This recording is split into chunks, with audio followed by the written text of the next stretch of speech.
India market invest মাইন্ডসেটে আপনাদের স্বাগত। যা চ্যানেল নতুন এসেছেন তাদের করলো প্লিজ চ্যানেলটাকে সাবস্ক্রাইব করবেন, লাইক করবেন, বেল আইকনটা প্রেস করবেন, তার সাথে অল বাটনটা প্রেস করবেন, নোটিফিকেশন সঙ্গে সঙ্গে আপনাদের কাছে গিয়ে পৌঁছাবে। নিফটি 50, দেখুন নিফটিকে দেখলে দেখাবে নিফটি আজকের দিনে এখনও পর্যন্ত 0.31% একটা ডাউনসাইড মুভমেন্ট দেখাচ্ছে। কিন্তু আর্লি মর্নিংয়ে নিফটি কিন্তু পজিটিভ ওপেন হয়েছিল, সেখান থেকে কিছু ডাউন আসার পরে নিফটি আবারও কামব্যাক করার চেষ্টা করেছিল, কারণ নিউজ ইন্ডিয়ান মার্কেটের জন্যে খুব ভালো ছিল। কীরকম? যেখানে আমাদের দেশের ইনফ্লেশন কন্ট্রোলে ছিল, যেটা কালকে আমরা আলোচনা করেছিলাম ডিটেলসে। তো আমাদের দেশের ইনফ্লেশনের সাথে সাথে কিন্তু ইউএসের ইনফ্লেশন সেটাও কন্ট্রোলে ছিল। তো মাহল তো পজিটিভ ছিল, কিন্তু তাও দেখলে দেখা যাবে নিফটি ডাউনে এসছে। ইউএসের ইনফ্লেশন কন্ট্রোলে ছিল, তো যখন ইনফ্লেশন রেটটা বেরিয়েছিল তখন ডাউ জোন্সের ফিউচার অনেক হাই ছিল। তার পাশাপাশি জার্মানির মার্কেট, ফ্রান্সের মার্কেট বা ইউরোপের মার্কেট কিন্তু যথেষ্ট ভালো মুভমেন্ট দেখিয়েছিল 1%-এর ওপরে। কিন্তু অবশেষে ডাউ বলুন বা ইউরোপের মার্কেট বলুন নিচেই এসছে। তো ডাউ ক্লোজ দিয়েছে প্রিভিয়াস ডে 0.20%। তো মাহল পজিটিভ ছিল, অর্থাৎ ইনফ্লেশন রেটটা ঠিকঠাক এসেছিলো বা কম এসেছিলো বলতে পারেন, যেটা এক্সপেক্ট করা হয়েছে তার থেকে। তাও কেন ডাউয়ের মধ্যে এরকম হলো এবং আজ নিফটির মধ্যে এরকম একটা গিরাওয়াট দেখা যাচ্ছে 0.28%। চলুন সেটা একটু বোঝার চেষ্টা করি, খুব ইম্পর্টেন্ট আমাদের মার্কেটের জন্য বা আমরা যারা ইনভেস্টার আছি তাদের জন্যে। জেপি মর্গান একটা গ্লোবাল ব্রোকিং হাউস। তারা তারা কি বলছে? তারা বলছে যে 40% চান্স আছে ইউএস রিসেশনে যাওয়ার। ইনফ্লেশন রেটটা ঠিকঠাক এসেছিল, মার্কেট সেলিব্রেট করছিল, সেই সময় জল ঢেলেছে কে? JP Morgan. এবং তারা বলছে গিয়ে কি যে ইউএস রিসেশনে যেতে পারে এবং তারা দেখছে যে কি 40% চান্স আছে ইউএস রিসেশনে যাওয়ার। তো এই ডেটাটা যখনই রিলিজ হয়েছে না, তখনই মার্কেটের মধ্যে কিন্তু আবারও একটা সেল অফের প্রেশার দেখা গেছে, যার জন্য আমরা এক্সপেক্ট করছিলাম আজকের দিনে মার্কেট ভালো করবে, আমাদের ইন্ডিয়ান মার্কেট। তো এই ভয়টা কিন্তু আবারও মার্কেটকে ভীত করেছে। যেখানে কারণ হিসেবে তারা কি বলছে রিসেশনের? তো রিসেশনের কারণ হিসেবে বলছে গিয়ে কি যে ইউএস গভর্নমেন্টের প্রতি ট্রাস্টের অভাব। যেখানে গভর্নমেন্টের যে পলিসি, সেই পলিসি কন্টিনিউয়াসলি চেঞ্জ হচ্ছে। যেখানে আমরা দেখেছিলাম তারা ফার্স্টে মেক্সিকো এবং কানাডার ওপর ট্যারিফ আরোপ করেছিল। হঠাৎ করে ট্রাম্প সাহেব কি বলছে যে না, ট্যারিফ আপাতত বন্ধ, যেটা মার্চ মাসে। হঠাৎ করে আবার মার্চ মাসের 4 তারিখে তারা ট্যারিফ ইম্পোজ করছে। তো যখন তার প্রতিক্রিয়া স্বরূপ কী করেছে যে কানাডার নতুন যে প্রাইম মিনিস্টার, সে তাদের দেশের ওপর যে ট্যারিফ আরোপ করা হয়েছে অ্যালুমিনিয়াম এবং স্টিলের ওপর, তো তার জন্য তারা কী করেছিল, ইউএসের এনার্জি গুডসের ওপর ট্যারিফ আরোপ করেছিল। তারপরে ট্রাম্প খেপে গেছিলো, তারা বলেছে আরও অ্যাডিশনাল 25% অর্থাৎ 50% ট্যারিফ আরোপ করা হয়েছে।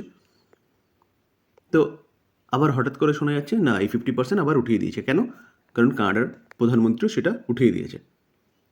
তো এই জায়গায় দাঁড়িয়ে কিন্তু কোনো ক্ল্যারিটি পাওয়া যাচ্ছে না, টোটালটাই আনসার্টেনিটি এবং গভর্নমেন্টের প্রতি ট্রাস্টের অভাব। কার?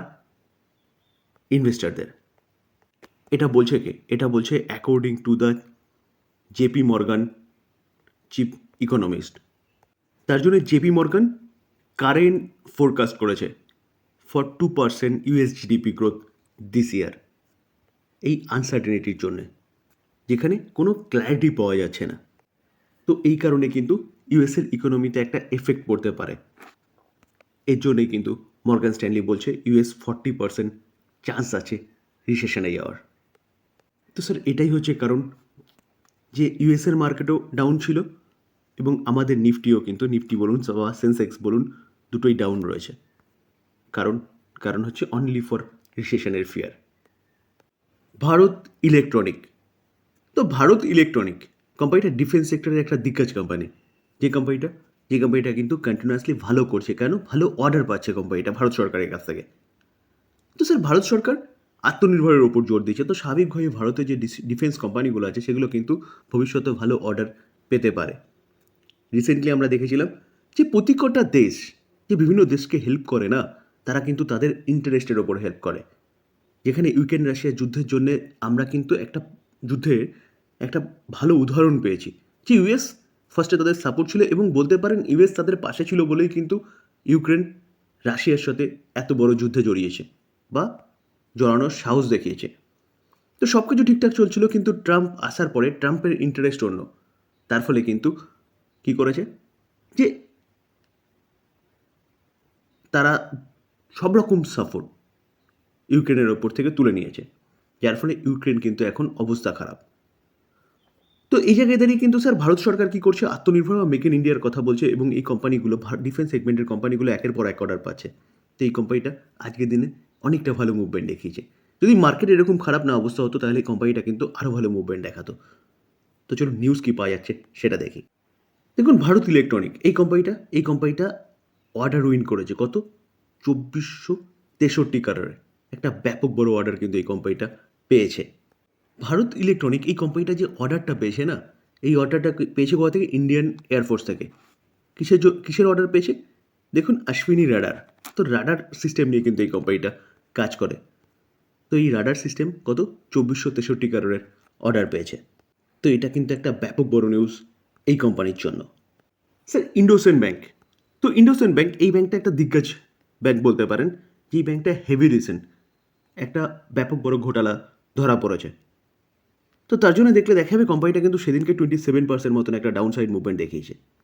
27% ব্যাপক একটা ডাউন সাইড মুভমেন্ট কিন্তু দেখিয়েছে। তো কোম্পানিটা অলরেডি হাই থেকে অনেকটা নিচে চলছে। কোম্পানিটা হাই মেয়েছিল কত, 1500 সামথিং, সেখান থেকে এখন চলছে কত, 600 সামথিং। তো এই কোম্পানিটাকে নিয়ে একটা নিউজ পাওয়া যাচ্ছে। নিউজটা কোথা থেকে পাওয়া যাচ্ছে, CLSA maintain overweight rating on IndusInd bank despite ongoing uncertainty, says share can be rally 31%। Sir 31% বলছে বলে কিন্তু খুশি হয়ে গিয়ে চোখ বন্ধ করে ইনভেস্টমেন্ট করবেন, একদম নয়। বিভিন্ন ব্রোকিং হাউস তাদের দৃষ্টিভঙ্গি দিয়ে কিন্তু এইসব টার্গেটগুলো দেয়। তো আপনাকে অবশ্যই ইনভেস্টমেন্ট করার আগে কিন্তু ভালো মতন অ্যানালাইসিস করতে হবে, তারপরে গিয়ে ইনভেস্টমেন্ট করবেন। কারণ স্যার আপনার কষ্টের টাকাটা কিন্তু আপনি ইনভেস্টমেন্ট করবেন। তো অলরেডি ব্যাংকটার ওপর ব্যাপক একটা ফ্রড ধরা পড়েছে, বা বলতে পারেন গিল্টি ধরা পড়েছে। তো সিএলএসএ এই ব্যাংকটাকে নিয়ে আগেও বুলিশ ছিল এবং তারা আগে টার্গেট দিয়েছিল কত, 1300। তো সেখান থেকে টার্গেটটাকে কমিয়েছে, 1300 থেকে 900 করেছে। তো স্যার এই জায়গায় দাঁড়িয়ে বলছে যে 31% আপসাইড মুভমেন্ট দেখাতে পারে। বিইএমএল, তো বিইএমএল কোম্পানিটা আজকের দিনে কিন্তু একটা ভালো মুভমেন্ট দেখিয়েছে। দেখানোর পিছনে কারণ কি, কারণ কোম্পানিটা একটা মৌ স্বাক্ষর করেছে উইথ সিমেন্স অ্যান্ড ড্রাগপ্রো এসআরএল। দেখুন, এই আর্টিকেল দেখলে দেখা যাবে বিএমএল শেয়ার প্রাইস আজকে ভালো মুভমেন্ট দেখিয়েছে, কারণ 13 March after the company sign multiple memorandum of understanding, অর্থাৎ মৌ স্বাক্ষর করেছে। বলছে কি মাল্টিপল, তো কিসের জন্য এই মৌ স্বাক্ষর করেছে, the company has sign non binding. দেখুন, এই আর্টিকেল দেখলে দেখা যাবে the company has sign non binding memorandum of understanding MoU with Siemens India to jointly explore key opportunities in ইন্ডিয়ার semi high speed and suburban passenger train সেগমেন্টে। তো এই দুটো সেগমেন্টে কিন্তু কি করতে চলেছে, যে বিএমএল এবং সিমেন্স এই দুটো কোম্পানি কিন্তু, সিমেন্স ইন্ডিয়া এই দুটো কোম্পানি জয়েন্টলি কাজ করতে চলেছে।